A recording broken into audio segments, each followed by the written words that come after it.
जानते हैं ज्योमेट्री में पाइथागोरस थ्योरम चैप्टर के बारे में। ठीक है, बहुत इंपॉर्टेंट चैप्टर। इसके अंदर दो प्रैक्टिस सेट्स थे, लेकिन क्योंकि ये कोरोना फेस्टिवल चल ही रहा है आप लोगों के लिए, तो सेकंड प्रैक्टिस सेट को तो कैंसिल कर दिया, लेकिन फर्स्ट प्रैक्टिस सेट है, उसके अंदर कुछ इंपॉर्टेंट थ्योरम्स और प्रॉपर्टीज हैं, उसके बारे में बात करूंगा।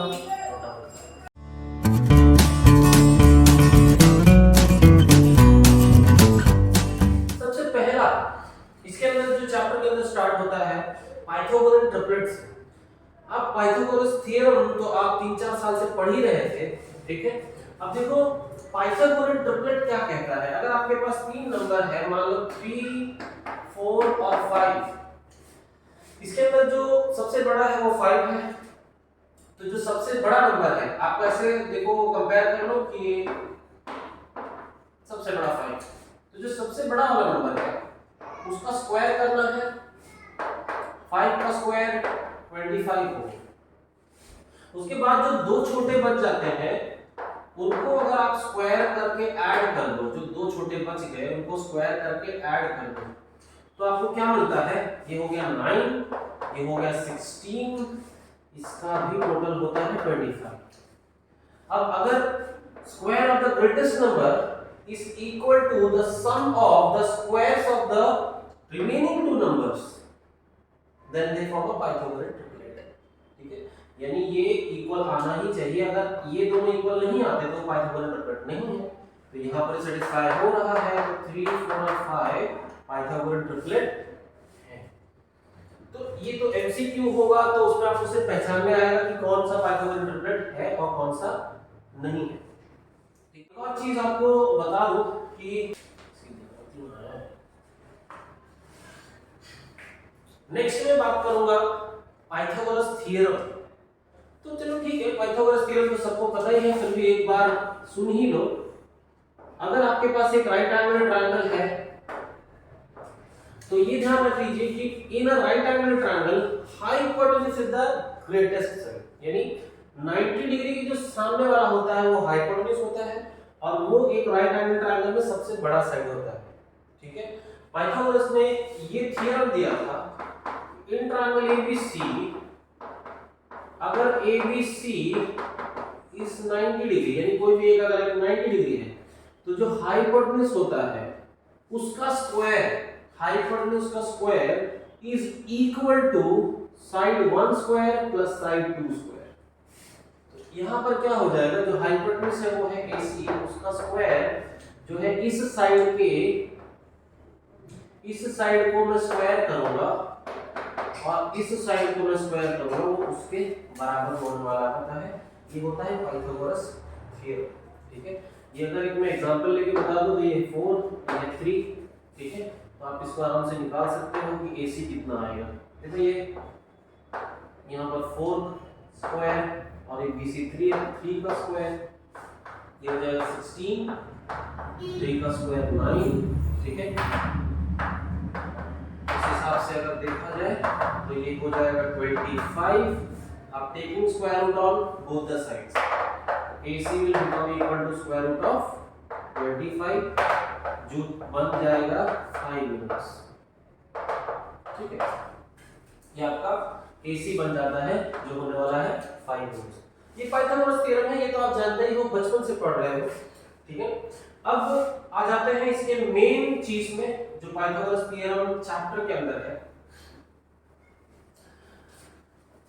सबसे इंपॉर्टेंट चीज 30-60-90 ट्रायंगल थ्योरम और 45-45-90 ट्रायंगल थ्योरम। ये जो है, ये दोनों बहुत मैक्स चांस होता है एमसीक्यूज में पूछे जाने के, क्योंकि इनके जो फॉर्मूले जो दिए हुए हैं वो बहुत ज्यादा इंपॉर्टेंट है। ये देखो, ये अगर एक राइट एंगल ट्रायंगल है जिसके अंदर अगर ये 60 डिग्री दिया है और ये 30 डिग्री दिया है, और ये ट्रायंगल है PQR, तो थ्योरम के मुताबिक साइड अपोजिट टू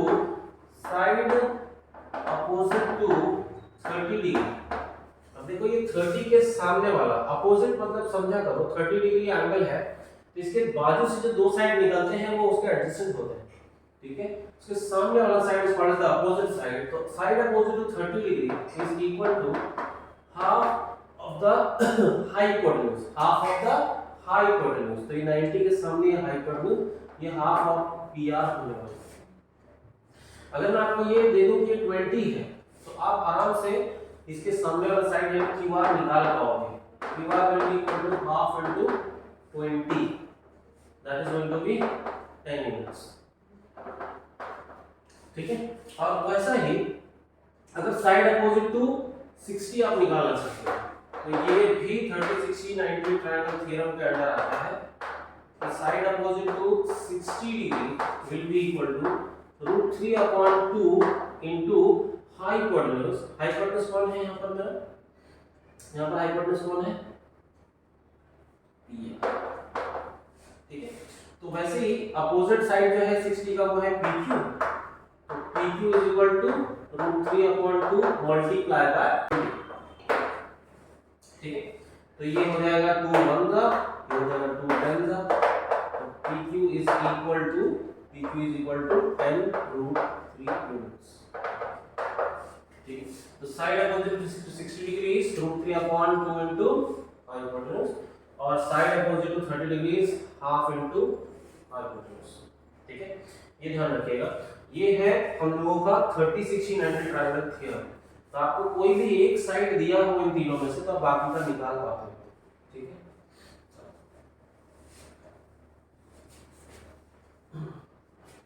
अब बात करेंगे 45 45 90 ट्रायंगल थ्योरम के बारे में।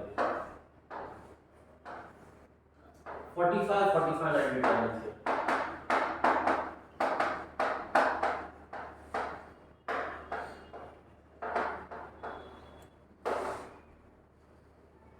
देखो, ये होगा 45 डिग्री, ये भी होगा 45 डिग्री। अब ये क्योंकि 45 दो जन हैं यहाँ पर तो ये एक आइसोसेलेस ट्रायंगल बन जाता है। आपने ये सीखा होगा कि अगर दो एंगल्स इक्वल हैं तो उनके अपोजिट साइड्स भी इक्वल होते हैं, तो ये एक आइसोसेलेस ट्रायंगल है। तो जो साइड जो लेंथ इस साइड का होगा वही लेंथ इस साइड का भी होगा, ठीक है। तो ये सिंपल ये है कि side opposite to 45 degree, side opposite to 45 degree will be equal to 1 upon √2 into hypotenuse, 1 upon √2 into hypotenuse। यानी क्या, अभी 45 के सामने तो ये भी है, AB और BC दोनों है। तो ध्यान दीजिएगा कि AB will be equal to BC will be equal to 1 upon √2 into hypotenuse कौन है मेरा? AC। ये हो जाएगा AB is equal to BC is equal to 1 upon √2 into AC। तो ये हो जाएगा 1 upon √2 मल्टीप्लाई बाय AC का अगर मैं लेंथ दे दूं यहाँ पर से 20 अगर दे दूं तो ये मैं डाल दिया 20, ठीक है। तो ये एक्चुअली देखिए 20 upon √2 दिख रहा है, आपको ऐसा कर देना होता है rationalising the denominator, √2 upon √2 multiply करो, ठीक है। तो ये √2 into √2 नीचे का, √2 into √2 का स्क्वायर, देखो स्क्वायर रूट का स्क्वायर कर दोगे ना तो ये दोनों एक दूसरे को काट देंगे, ठीक है। ये भी बहुत विस्तार में बात करेंगे जिसको नहीं समझा। देखो √2 into √2 2 हो जाएगा और ये हो जाएगा 20 √2, ये हो जाएगा 2 1 जा और ये 2 10 जा, ये हो जाएगा 10 √2 यूनिट्स, ठीक है। ये होता है 45 45 90 ट्रायंगल थ्योरम। इसके बाद ये बहुत इंपॉर्टेंट टॉपिक था। इसके बाद आपके पास आता है similarity in right angle triangles, similarity in right angle triangles. ये देखो, अगर आपके पास, इसको थोड़ा और अच्छा से बना दो, अगर आपके पास इस तरीके का ट्रायंगल है, देखो ये बड़ा है और ये वाला साइड छोटा है, यहां से देखो ये ध्यान दो कि ऐसा ट्रायंगल होना चाहिए और 90 डिग्री के वर्टेक्स से परपेंडिकुलर निकलना चाहिए। कहां से निकलना चाहिए? 90 डिग्री के वर्टेक्स से। अगर यहां वहां से निकलेगा तो वो सब डुप्लीकेट है, उसमें नहीं चलेगा। 90 डिग्री के वर्टेक्स से यहां से एक परपेंडिकुलर निकलना चाहिए हाइपोटेन्यूज पे, और उसके बाद जो अभी बताने जा रहा हूं वो लागू होगा। Similarity in right angle triangles, तो सिमिलरिटी कैसे चलेगी? अब मुझे क्या करना है, मुझे ये वाला ट्रायंगल लेना है। देखो triangle A B C, triangle A B C, देखो ये बड़ा वाला छोटा वाला करस्पॉन्डेंस देखो इन ट्रायंगल के अंदर। देखो बड़ा वाला 90 पे आया, फिर ये छोटा वाला। वैसा ही ये वाला ट्रायंगल दिख रहा है, यहाँ पर 3 ट्रायंगल है, तो एक तो सबसे बड़ा वाला हो गया और एक जो यहाँ पर तुमको दिखाई दे रहा है ये, ठीक है। उसके बाद ये छोटू मुझे यहाँ पर बड़ा हुआ है। अब इसको देखो ये भी राइट एंगल ट्रायंगल ही है, यहाँ पर भी 90 डिग्री है, ठीक है। तो जैसे इसको लिखा बड़ा वाला साइड 90 पर आया फिर छोटा वाला, तो वैसे इसका भी बड़ा वाला साइड 90 पर आएगा और फिर छोटा वाला, ठीक है। तो वैसे ये भी जाएगा triangle ADB will be similar to triangle। अब देखो ये वाले पे इसका भी ऐसा ही होगा, बड़ा वाला 90 पे आना चाहिए फिर छोटा वाला, ठीक है। ऐसे कैसे भी नाम नहीं लिख सकते हो, करस्पॉन्डेंस देखना है। सॉरी, ये BDC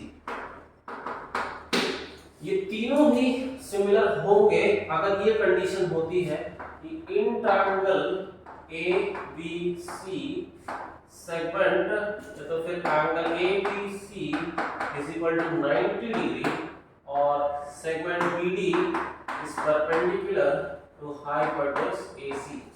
ये कंडीशन होना चाहिए, तब आपको मिलेगा कि ये जो 3 ट्रायंगल्स के अंदर फॉर्म है वो सब सिमिलर है, ठीक है। ये कौन सा थ्योरम है?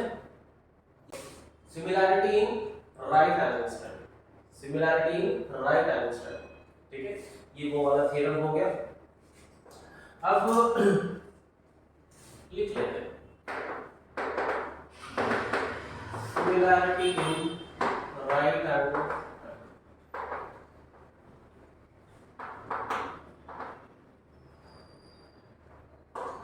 ओके, इसके बाद नेक्स्ट आएगा ज्योमेट्रिक मीन थ्योरम। नेक्स्ट आएगा ज्योमेट्रिक मीन थ्योरम, जो इस चैप्टर का बहुत ही महत्वपूर्ण पार्ट है। इसके अंदर भी सेम टाइप ऑफ ट्रायंगल है, ठीक है, जो कि इंस्पायर्ड उसी थ्योरम से है। आपको यहाँ पर भी एक राइट एंगल ट्रायंगल होना चाहिए, ये राइट एंगल ट्रायंगल होना चाहिए। और उसके बाद इसके अंदर ये जब ये कंडीशन मेरे पास है, ये in triangle ABC, angle ABC is equal to 90 degree और segment BD should be perpendicular to hypotenuse AC। अगर ऐसा है तो मुझे मिल सकता है बाय ज्योमेट्रिक मीन थ्योरम।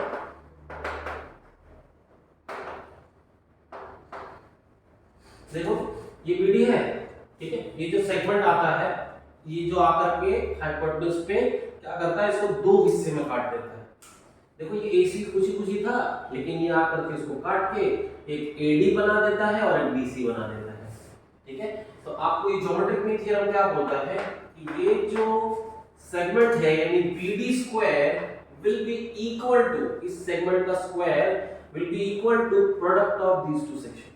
देखिए AD मल्टीप्लाई बाय BC, इसका square will be equal to AD multiply by BC। अब इसमें क्या होता है कि अगर आपके पास ये लेंथ दिया है कि 18 है और ये 8 है, तो आप आराम से BD निकाल पाते हो। देखो AD है 18 और DC है 8, तो आप क्या कर सकते हो, 18 into 8 is 144, तो ये BD स्क्वायर इक्वल टू 144 हो गया। अब अगर मैं स्क्वायर रूट निकालूं दोनों तरफ अगर मैं स्क्वायर रूट निकालूं तो BD is equal to square root of 144 और मुझे BD मिल जाएगा 12। ये था ज्योमेट्रिक मीन थ्योरम, ठीक है। अब इस चैप्टर के अंदर छोटे-छोटे बहुत यहाँ वहां से थ्योरम्स हैं, ठीक है। ये नेक्स्ट टाइम जब मैं इसके ऊपर सम्स लेकर के बात करने वाला हूं, तो उसमें मैं और सारी प्रॉपर्टीज के बारे में डिस्कस करूंगा जो आपको CET के समय पे मदद करेगी। तब तक के लिए प्रिपेयर हार्ड, बेस्ट ऑफ